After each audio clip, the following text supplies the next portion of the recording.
Creating a personal brand of influence and profits will require you to have impeccable graphic design. Graphic design is so important when it comes to making your business and or your brand more visible. It's so important to have a great brand identity that tells the story through your graphic design. That's why I'm interviewing this week a mogul in the industry of graphic design by the name of JP Moore. You don't want to miss this episode because he's going to give us some great tools and some great information on how we can expand our passion and our brand visibility through graphic design. Don't miss this episode. Let's get started. You're listening to the Markeith Braden Podcast, a podcast dedicated to helping emerging entrepreneurs create a profitable life and business they love. And now your host, professional keynote speaker, digital marketing strategist, and master lifestyle coach, Markeith Braden.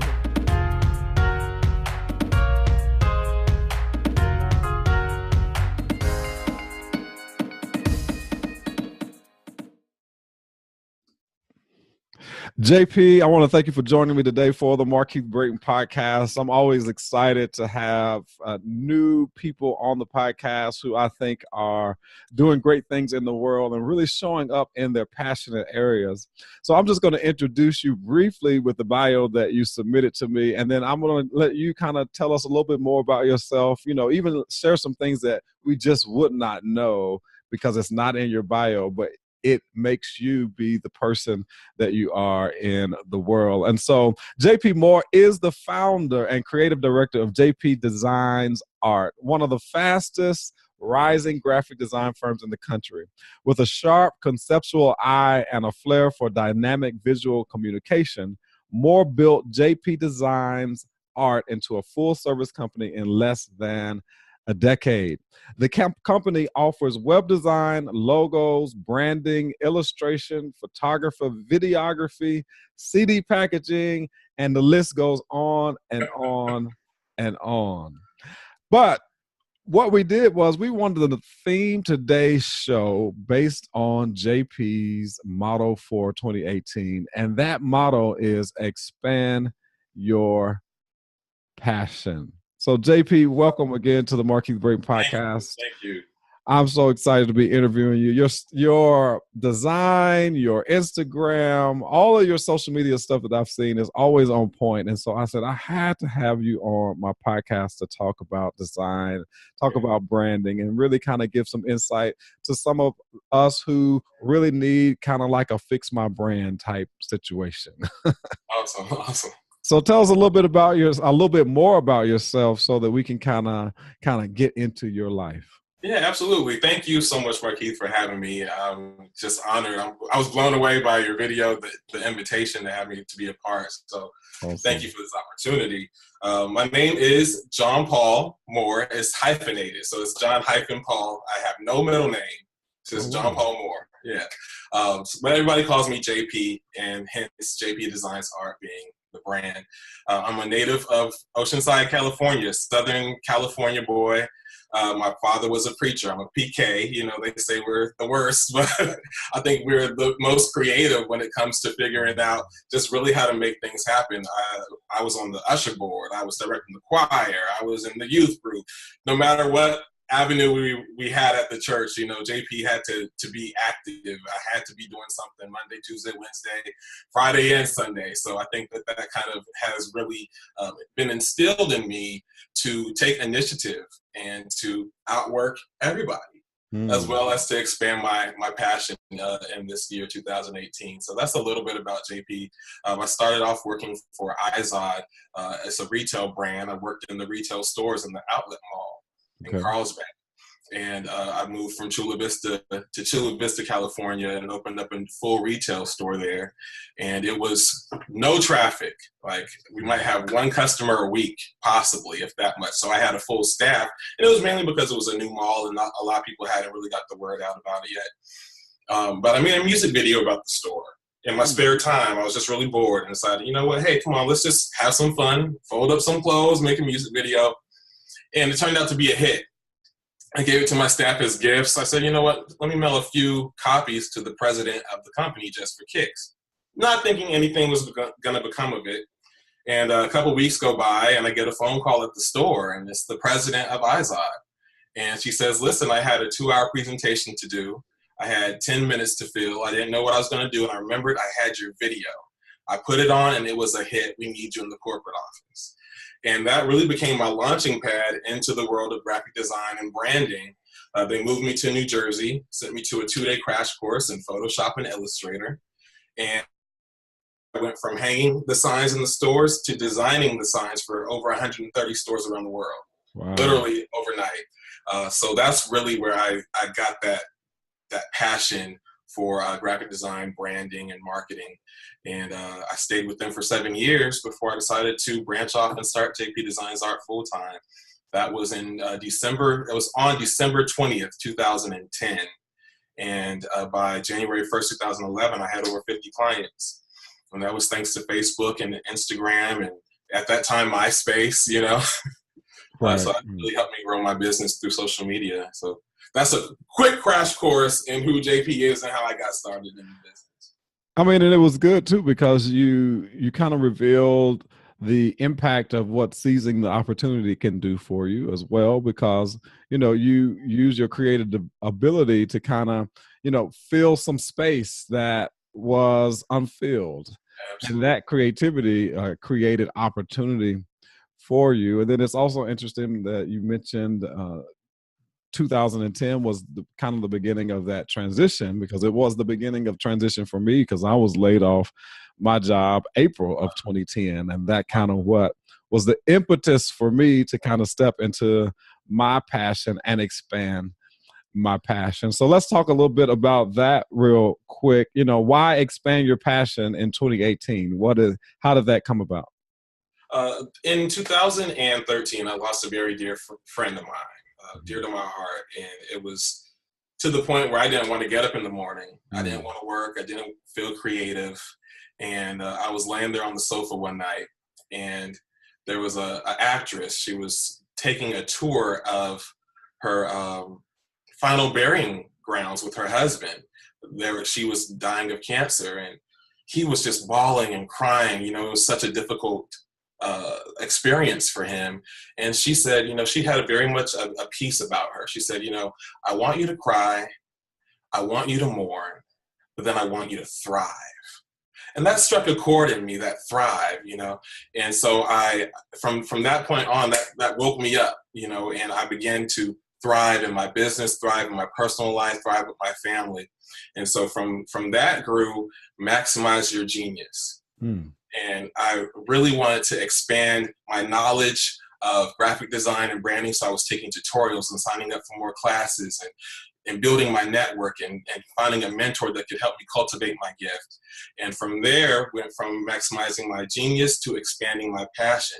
And expanding my passion is, okay, now that I have all these tools and I have achieved so much, I can't get comfortable with where I am. So what can I learn new that will help expand my passion? Who can I mentor, or who can I take under my wing so that I can teach them what I've learned, and that will help me grow as well, expanding my passion.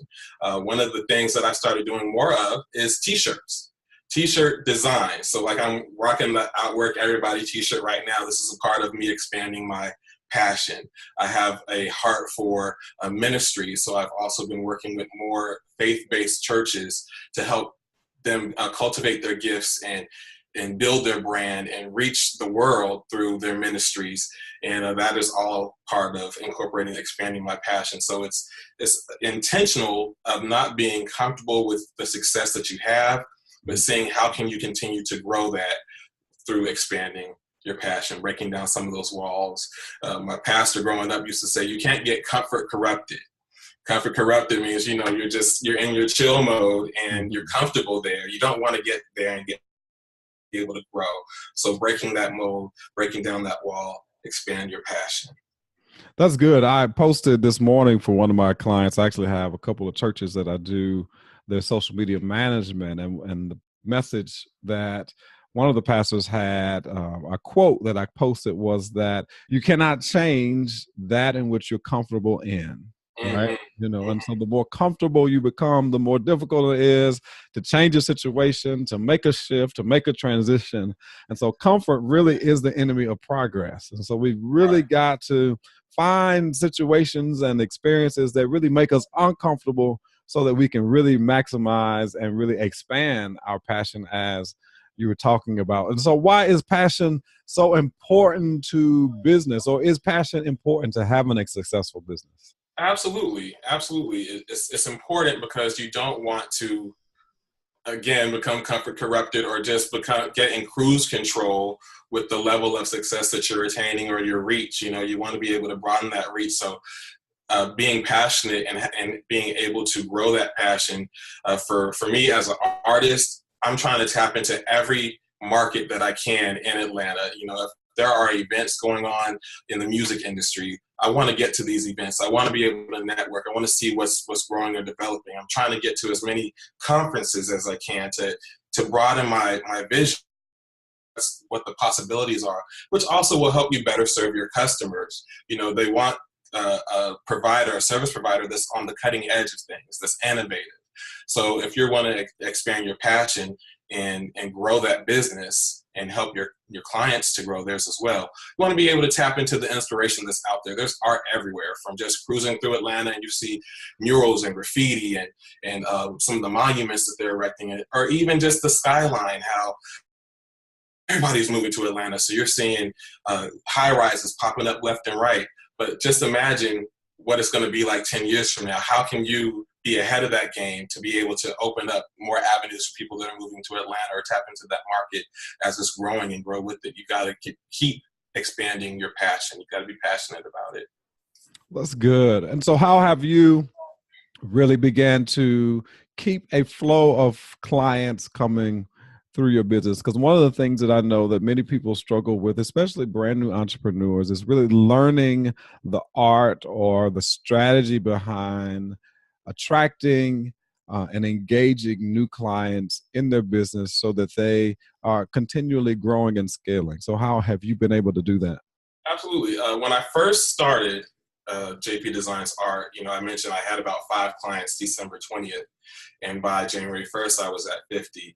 And that was through the tool of social media, being able to market your business on these platforms that will take your reach far beyond, the 15-mile radius of your office. So through Facebook, social media, MySpace, Instagram, I've probably brought about 95% of my business through social media. There's also the part about building those relationships. Relationships and networking are vital to the success and the profitability of your business. So if you're looking at, a new client, and if you have a satisfied client, you've got a client for life, So not only is that a great tool, but it's word of mouth that you're looking at. So now that one client could bring you 2, 3, or 4 other clients of that same caliber that see the value in your business, respect it, and are willing to pay for it, as well as they'll be willing to share who you are with their friends and their network to help you build your business. Occasionally I get a client that might say, oh, you're my top secret. I'm not telling anybody. I want JP all to myself, which is cool, and I can respect that, but I definitely appreciate when those clients see the value and they're not so protective of their brand that they are fearful that somebody else might tap into it. But one of the keys with that is knowing how to differentiate the brands. I think there are some artists and designers that it becomes a little bit monotonous between the different brands, and they start to look all the same, and you can tell, oh, this person did this because it looks like this.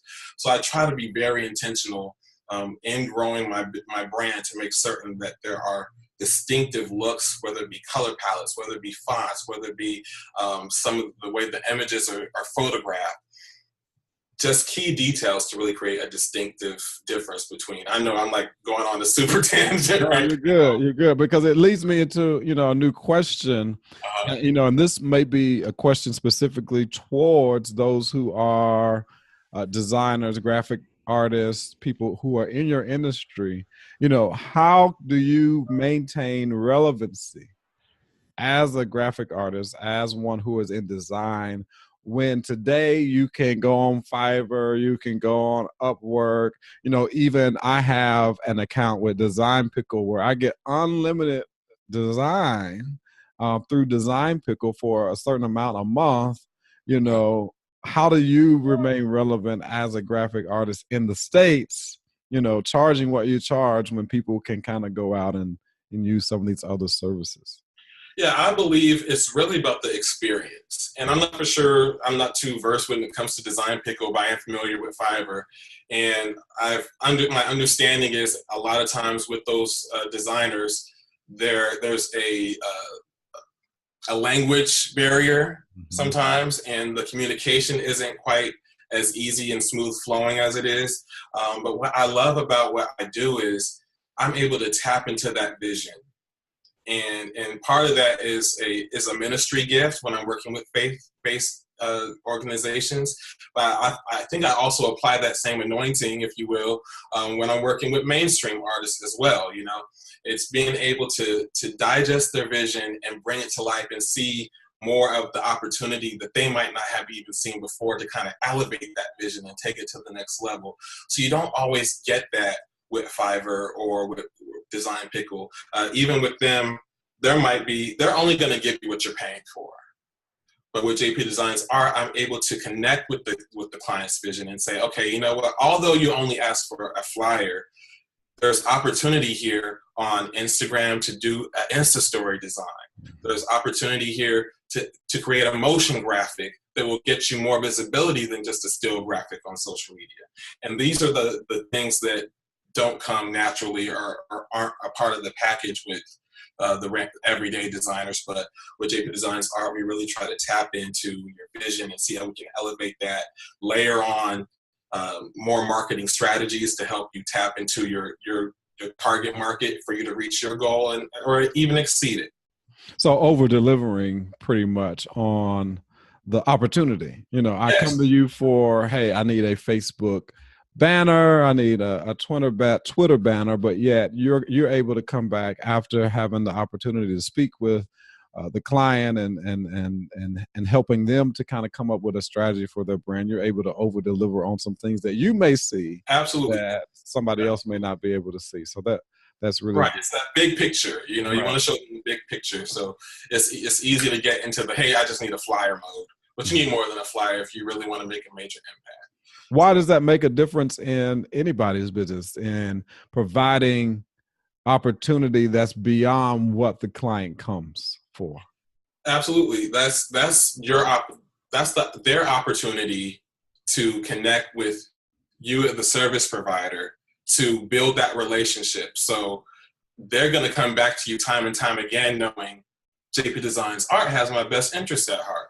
They actually are knowledgeable about the industry, and they're able to create more avenues or even connect me with people who can help launch my business or my brand to the next level. So across the board, it's easy to say, I'll use this as an example of Chick-fil-A, one of the most brilliant brands on the planet. And my cousin the other day, she has 2 kids. She's going through the drive-through.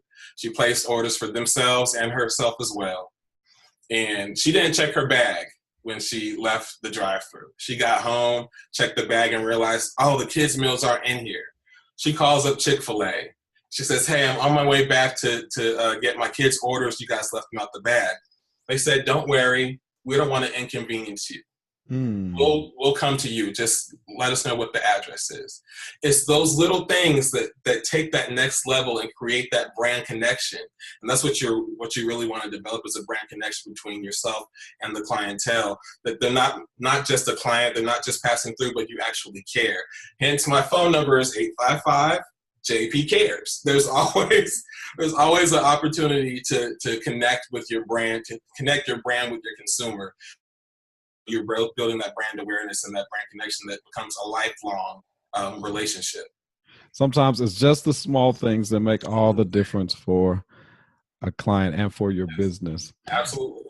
Markeith Brayton and Company is all about helping entrepreneurs, small business owners, solopreneurs really get attention, whether that be through digital or through marketing practices, to help them sell their products and services and scale and grow their business. Why is attention important to somebody who is wanting to grow and scale their business as it pertains to design? You know, how can design really help the solopreneur or the small business owner who needs that generated traffic get attention? Yes, I like to, instead of using the word attention, I might even want to say visibility. Visibility, okay. And you want to be visible to your clientele. You know, if you're hiding underneath the bushes, no one's going to see you. But when you're standing on the sidewalk, you're visible and people can come to you and patronize your business, you know. So overall, visibility also connects you with credibility. And in order to be a credible business, when you're working, you know, I've been blessed, thank God, to work with some very credible companies and brands to help build them. So that has in turn, kind of like that trickle down effect, added some credibility to JP Designs Art as well. So when you're making yourself visible, whether it be on social media or having a web presence on online, or even having just a simple email that's branded with your website address on there instead of using the Gmail or the Yahoo or the AOL. These are all different ways to make yourself more visible. It starts with the little thing, from the business card to whether you're having a social media page on Facebook that has your timeline cover, whether you have, you know, portfolios. I keep my portfolios on me. They're always in my bag. I prefer this over a business card. Just being able to have tools in your hand that are going to make you visible, whether it be on web, digital, or print, that's going to create that visibility and in turn credibility that's going to help grow your brand. So being visible is vitally important. Visibility. I think I might take that from you and just get rid of the attention. Yeah, I mean, attention is great. You know, if you're getting the likes and everything on social media, that's great. But just having that visibility, that solid brand visibility is definitely important. And I prefer to use that term opposed to attention. Awesome. Good attention. Awesome. Yeah. That's good. Well, this is the first half of the Markeith Brayton podcast. JP has kind of given us some insight of who he is and also given us some insight of how he has been growing and scaling his business, you know, because it's important for us to really understand that there are certain strategies, there are certain things that we need to do if we want to be relevant and maintain the relevancy in business. The second half of the podcast, we're going to come back and really kind of give some insight for those who may be in the industry of design and graphic design, and helping them to grow their business, giving them some tools and tricks of the trade that JP has used to kind of be an influencer in his particular industry. Because what I know for sure is that people want more time freedom. People want location freedom. People really want to do the things that they love, but they may not know how to do that. And JP is going to help us, especially those who are in the industry of graphic design, help you really get some insight on how you can do what you love and get paid while doing it. And so we'll be right back after this commercial break. Awesome.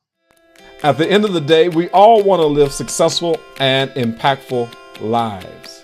We all have dreams and aspirations that we truly want to achieve, but sometimes it's hard to get it done and to achieve those dreams and visions by ourselves. Sometimes you need to hire a coach or have a mentor. That's why I created the Inspire and Elevate Strategy Session. These strategy sessions allow you an opportunity to pull on my own personal expertise of being an individual who went from a 9-to-5 and started his own successful speaking and coaching business. If you have a desire to move to your next level, if you have a desire to take some steps toward creating the lifestyle that you've always wanted, book your strategy session today. Go to markeithbrayton.com, click on the Work With Me tab, and listen to the video and look at the testimonials of the individuals that I've helped along the way. Your time is now. Your time is right now. Let's move you to your next level. Let's achieve the dreams and goals that you have by you booking your Inspire and Elevate strategy session. I know this is your opportunity. Now let's just move on it. Well, welcome back. We are interviewing JP Moore and been talking about, his graphic design business and how he has grown and scaled his own business, and even given us some insight on how he has kind of pushed through certain experiences that he's had to continue to maintain his entrepreneurial endeavors. But this half of the podcast, I really want to use as an opportunity to be of encouragement and to provide some valuable content to those of you who are in the graphic design industry, or those of you who are just entrepreneurs who really need some type of advice and insight on what you need to do kind of step by step in order to start your business, or if you've hit a low point in your business, kind of how you can reinvigorate the things that are going on. And so, JP, what would you say to that person who maybe went to school and they have this degree in graphic design, but yet they don't necessarily want to go out and get a job or work for a company? What are some steps that they can take to start kind of building their business as a graphic artist? One of the things that I highly encourage is building your network. Mm-hmm. And through your network, you're building relationships, right? So as a designer, there's AIGA. That's an incredible network of designers and creatives. And there's one based in every city. There's also Creative Mornings, and it's a monthly seminar that is pretty much in every major city as well. And I still go to those to be inspired and encouraged, as well as to network, to find out what opportunities there are within that area. So if you're sitting next to somebody who owns a design firm, they might be in the market for a designer or a freelancer. Even if you're at AIGA and you're just meeting up for lunch with some designers, they might have some insight to either help you build your brand, help you point you in the right direction of someone who's in need of services, or to even partnership or collaborate on an opportunity that's available. Some of my best projects have been with collaborating. There's some designers that I work with, from illustrators to Cinema 4D to videographers and photographers. So I think building your network and building relationships at the early stage is going to definitely open up some opportunities for you to see what the possibilities are, for you to know what you really enjoy doing in that industry, so you can get a really good feel for it. And do some research. Go on YouTube, go on Udemy, go on even on Fiverr, and just see, what are people creating? What's happening in the industry? How can I take that as inspiration or use it as a guidance tool? Find a mentor. Find someone who can help you to cultivate your gift, to train you and share with you how the industry is developing, because it's constantly new software. There's constantly new apps. There's always something new that you can do. So I think really staying in front of the 8 ball, as well as connecting and building those relationships and tapping into doing your research, is going to help you find exactly how you can fit into the industry and kick off your brand. As a coach and a consultant in the whole digital marketing and personal branding aspect of business, is it important for a graphic artist, graphic designer to niche in a particular area, or should they be a little bit more broad? It depends on really what you enjoy doing. So if you find, like, for instance, I really did start off in the faith-based industry when I started off for myself. And it was mainly working with gospel artists who needed graphics for their flyers, or who needed some packaging design. And that was really my niche. That was really where I got my feet went in my brand. But from there, I was able to expand to working with more small businesses, some corporate identities, as well as some mainstream artists. And then from there, I grew my team that was able to then help contribute more illustration and the cinema 4D and the photography and the videography. So depending on really what your business goals are and your strategy is, if you're looking to find your niche and own the area, go for it. But if you're looking to be a one-stop shop and be able to service your consumer in multiple ways, then if I don't learn it, I know somebody who does, and they're a member of my team, and together we're able to provide that service. So creating partnerships as it pertains to areas that you may not necessarily, you may know how to do it, but you may not want to do it, right? Exactly. Yeah, I think part of expanding my passion would definitely be if JP sat down and actually took some classes on web design. I know how a website should look. I know what tools should be integrated into the website to really make it impactful. But if you ask JP to code something, it's not going to happen. Right. But I know somebody who does, and they do it with the same excellence and the same eye as I do, so that we're able to collaborate and really deliver a solid quality website. So I think you strengthen yourself. I heard Dolly Parton say she had no idea about amusement parks. She didn't have a clue, but she surrounded herself with brilliant people who allowed her to make Dollywood.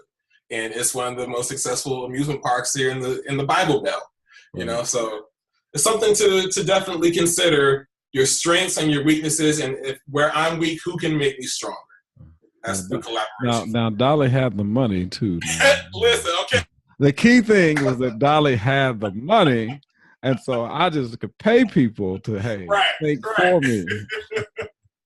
Dolly no fool. Yeah.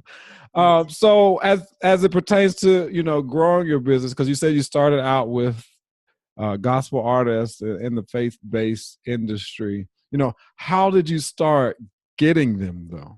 I heard you talk about building your network within the professional arena, but how do I get that client? How do I get my first client when I'm just getting out? Or how do I get that next client if I'm at a lull spot and I really need to start building that revenue in my business? Absolutely. One of the things that I'm so passionate about is being the affordable. Although some people think my prices are very high, if they knew what I should actually be charging according to industry standards, they would see, oh wow, JP is really cutting us a deal. So I really would like to be the affordable graphic design and marketing firm for those who can't afford it but want that mainstream look, right? So starting with your local gospel artists, or if it's gospel artists or even indie artists, starting with them and creating a look for their brand that looks like $5 million is how you're going to gain that visibility. It might not come off the first client, it might not come off the second client, but dedicate yourself to building somebody's brand like no other. And that is going to open up doors and create that visibility as you continue to do client by client, build your portfolio, create a gallery for yourself through social media. Instagram should be your gallery. People should be able to go to that and say, wow, his work speaks for himself. I need this person. And they might not have any idea who some of the people you're designing for are, but they know just based off of the excellence that it's quality that you're bringing to the table, and you're going to be able to gain even more higher level clientele just because it already looks like you're at that level. That makes sense? So how do I set my price point? How do I set my fees? Those fees can be tricky. And I actually posted about this the other day on Facebook about bartering, right? So you have your fees, exactly. Bartering can be tricky too. So your fees, base it on an hourly rate. Is how I've always managed my fees. If on industry level, high level, graphic designer might be making $150 an hour. So if you still got some ways to grow, gauge it from there and then base your flyers off of that fee. So if okay, you know what, on a 1 to 10, I'm at about a 7, then maybe I should only be charging about $75 or so, for a flyer. But then once I get to grade A, then I'll be charging $150. But then on the bartering end, bartering is a great tool if you get it in writing, and 2, if you make certain that it's comparable. It should be a win-win for both parties. And we had an instance where someone wanted to barter for exposure. Well, if you're bartering for exposure, then let's make sure, how are you exposing me? Who are you exposing me to? If you're exposing me to these people, are they my market? Those are like critical questions to make certain that it's going to be a win-win. And can you associate a monetary value on this exposure? Do you have any references for this exposure? Like who else have you given exposure to that can say, because of you, I went to the next level? There's so many different elements to it that play a part, but I highly encourage people to, when you're networking and when you're bartering, ask the important questions. Do your research. Don't always say yes. Know your value, know your worth, and add tax. I'll leave it at that. Know your value, add your worth, and add tax. Because when I first got into coaching, I started out first doing inspirational speaking at college campuses, so on and so forth, and then got more into the whole personal branding and digital marketing piece. But I charged based on what I invested. So if I paid for a coach to help me launch my coaching business, and that coach charged me $400 a month for 3 meetings a month, and that meant that I valued my coaching at the same rate, because I paid them to teach me what they know for my business, and that has just always worked for me. Wherever I make the investment, I turn around and say, well, I invested this much in myself over the last 6 months with this particular coach, with this particular consultant. So now that I'm doing it as well, I need to at least charge what I was paying. Yeah, I need to make a return on this investment. So it does all depend. And then another thing too is that I had to get out of the, and sometimes it's hard when you're providing a service, but I had to get out of the whole hourly thought. Meaning that, I don't necessarily charge in my business by the hour anymore. I charge based on the value of the service, because I personally believe that when people value what you have to offer, they'll pay whatever it is that you set, because one, you have the credibility. 2, I'm sure you have the testimonials and social proof. Yes. And so if you have those 2 things in place, I want to see the receipts. Show me the proof. Right. They really value what you have, then they'd be willing to pay that. Yes. So if I am in that stuck place, I've had clients, I've had some high-end premium clients, I've had some in-between clients, but now my business has gotten a little, stuck. What are some things that you would advise that person to do in their business if they've gotten stuck? They've had the clients, should they be reaching back out to former clients, or should they maybe pivot their brand? What are your thoughts?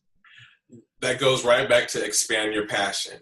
At least for me, it does. And I say that because I had gotten to that point where it's like, okay, how many church flyers am I going to do? How many gospel artists am I going to brand?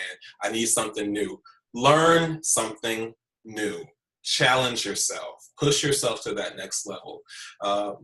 For me, it was learning how to do motion graphics. That was something that I hadn't done before. It was all JPEGs and PNGs and still files. And now I'm learning some video editing. And that has pushed me to expand my passion. And it kind of reignites that light in you to dive in even more and think differently about how, for me, I think differently about how I'm designing this flyer and how am I designing it so that I can easily manipulate it into a motion graphic and take it to the next level. You start thinking about processes and strategies. The other thing is mentoring. If you're kind of stuck, when you're teaching somebody what you know, it reignites that passion. You might learn something differently, or you might relearn how to, oh, I forgot how to do that, but oh, I remember now. There's different things that are going to come to your mind that are going to reignite that passion. If you're stuck in that rut, try a different market. If you're always working with faith-based, try something like a local nonprofit, or just, it might be a family member that has a passion for something. Tap into them, connect with them, and see how you can help them grow their brand, and that might reignite something as well. So look for opportunities to challenge yourself, to learn something new, and to help somebody else along the way. Do I offer my time and gift for free from time to time, or pro bono? Absolutely. I believe that give, and it shall be given unto you, good measure, pressed down, shaken together, running over. So always make sure where you're sowing the seed is good soil. Okay. So it's always good to give, and I have a heart of a giver, and so I tend to say, hey, you know what? Come on over here. Let me talk to you real quick. Let me just drop some nuggets. Let me see how I can help you out. And it's out of love, and it's good soil. Mm-hmm. I think that's the key, is making sure that where you're sowing is in good soil, and it's not going to be somebody that's just using you or taking advantage of you or taking advantage of an opportunity, but someone that really you can connect with. And in turn, you never know, that person might be calling you up 4 or 5 years from now saying, listen, I just landed a contract. I know you can do it. And that's literally how it has turned around for me at times, where I've planted a seed and you water that seed and you watch it grow, and then they come back and say, hey, by the way, I got some fruit for you. Come on and get on this tree, Right. I think that's good as well. So am I bootstrapping my business? Am I finding maybe somebody who's willing to invest in the business as a business loan? How am I getting started? Oh, wow. No, that's the fun part, the getting started, because, there's certain things you want to do. You want to do your research when you first get started, and make sure that you know the industry and what you're getting into. And one of the things that I've discovered working with other creatives is every businessman is a creative. And every creative is not a businessman. And for me, I was that dude that was doing invoices in Illustrator and Photoshop. I had the back of a mail envelope that I had my to-do list on. So when you're building your business, you want to find a team that can support you in the areas where you're weak. So I have, my project manager, my operations manager, my assistant designer, and these are people that are helping me to really get things in line and be organized and all that stuff, right? So I've done my research, I'm building my team. You want to set a budget. And the budget could include salaries. The budget could include the tools that you're using, like all your overhead, basically.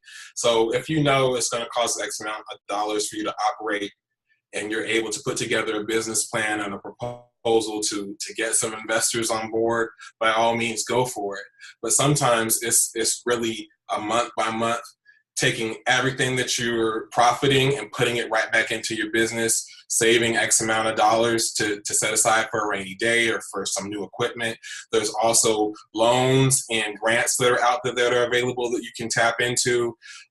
There's even, like, if you're working with PayPal, they have small business loans, or if you're working with QuickBooks and FreshBooks, there's opportunities to tap into loans there as well.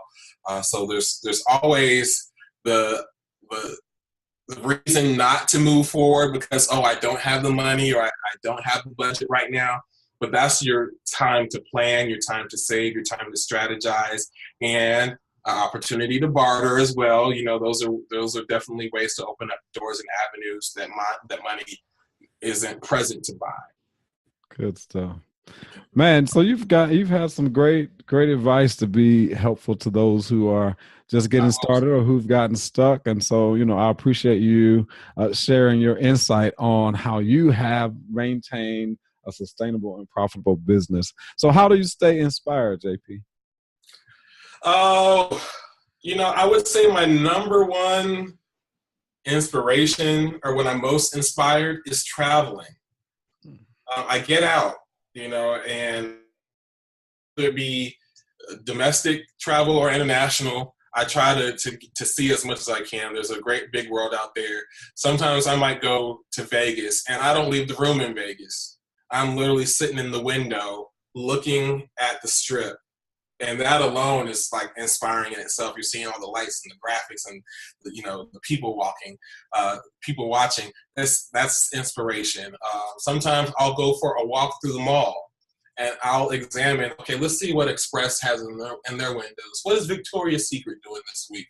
Oh, look at Armani Exchange. These are just different things to get you out of the box. It's so easy to have on this tunnel vision of, because I work in faith-based and gospel music, that's all I'm going to use for inspiration.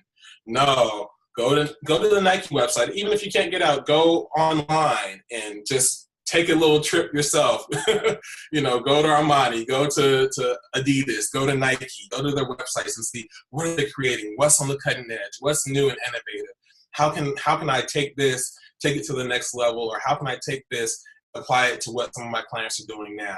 Listen to podcasts like yours, go on YouTube and tune into Miles Monroe and see, he was so far advanced, wise beyond his years. So many nuggets that like I'm sitting and designing and I have to pause. Let me write that one down. Just listening to Miles Monroe. Mm-hmm. So see how you can feed your brain, feed your mind, so that you are being that forward thinker, that inspired designer. Mm-hmm. The foundation of my business, Markeith Braden Company, after being laid off, was inspired by Miles Monroe. Wow. And it's from the quote where he says that life's greatest failure is a life without purpose, a life that has no direction. However, life's greatest tragedy is to be successful at the wrong assignment. Wow. And that quote, that's with no successor. Yeah. That quote was the impetus of me really taking a look at the direction that I was going in professionally. And after I was laid off, I said, I have an opportunity now to pivot to be successful at the right assignment. Yes. And, I have read his books and listened to a lot of his sermons and a lot of his, inspirational talks. And we have that in common. Miles Monroe. What a blessing. And, I do all of the branding and graphic design for Monroe Global. And I didn't know that. All his brands now. Yeah. Awesome. Just even that is like a full circle moment for me as well. Like, wow, God, would have never thought in a million years. Good stuff. Are there any books that you would recommend for the readers who are listening that you think would be helpful for them, either with mindset, personal development, or business? There's one that I love, and I thought I had it close by. Yes, I do. Exchange by Dr. Charles Haynes Jr. Okay. It's about exchanging your broken practices for exceptional purpose. And his story, as well as some other little stories, are intertwined throughout the book. But it really just opens your mind up to putting the broken pieces back together again. And that kind of tied back to the Thrive, to just really inspire you and motivate you to look at life in a different way, and exchanging that hurt and that pain for something that God really has for you, the beauty for ashes. Awesome. Well, JP, I want to thank you again for joining me today, but I always allow the last bit of the podcast for the guests to share an encouraging word to that person who might be listening, who's saying to themselves, I have a dream, I have a passion, I want to get it out there. I'm not sure what to do. Maybe I should just let it go and keep going along the journey of comfort. What would you say to them? I would say, don't give up. The best is yet to come. Jeremiah 29:11 says, for I know the thoughts that I have towards you, thoughts of good and not of evil, thoughts that will give you a hope and a future for you to prosper. And I hold on to that word. I also remember the word that says, you see a man that excels in his works, he will stand before kings and queens and not unknown men. So don't give up. Continue to cultivate that gift. It will open up doors for you that you would not even imagine. Yes, there are some days that you don't want to get out of bed. Yes, there are some days that you don't want to turn on that TV. Yes, there are some days you don't even want to touch the mouse. But fight through it. Stay focused. Stay dedicated. Don't give up. Expand your passion and watch the results. Straight from the PK himself. Reverend Moore. Let us know how they can stay in contact with you, follow you via social media, website, so on and so forth. My website is jpdesignsart.com. That is jpdesignsart.com. And you can follow me on Facebook, Twitter, and Instagram at jpdesignsart. You can call 855-JP-CARES. That's 855-572-2737. You can email info at jpdesignsart.com. There's plenty of ways to contact us. DM us on Instagram or Facebook. Avenues are open. We look forward to hearing from you, creating with you, and taking you to that next level. Awesome, JP. I appreciate you. Thank you for joining. You Thank you heard for all of having me. his social channels, website, his phone number he gave you right here live on the podcast. So you don't have any excuse not to know what to do in order to get in contact with you. Yes, Thanks again. Everybody have a great rest of your week. Awesome. Didn't I tell you this was going to be a great episode? JP is a great person. I want you to go to his social media pages, Instagram and Facebook, and like his pages and check out some of his creative design. I promise you, you won't regret it. Also, I want you to go to iTunes and leave me a rating and review. Let me know what you thought about this week's episode, and also share any topic ideas that you think would be good for you as you think about building your personal brand business online. Also, I'm offering absolutely free consultations. All you have to do is go to my website, markeithbrayton.com, and click on the Contact Me page, or go to markeithbrayton.com/contact me, and you will be able to schedule your consultation or send me an email.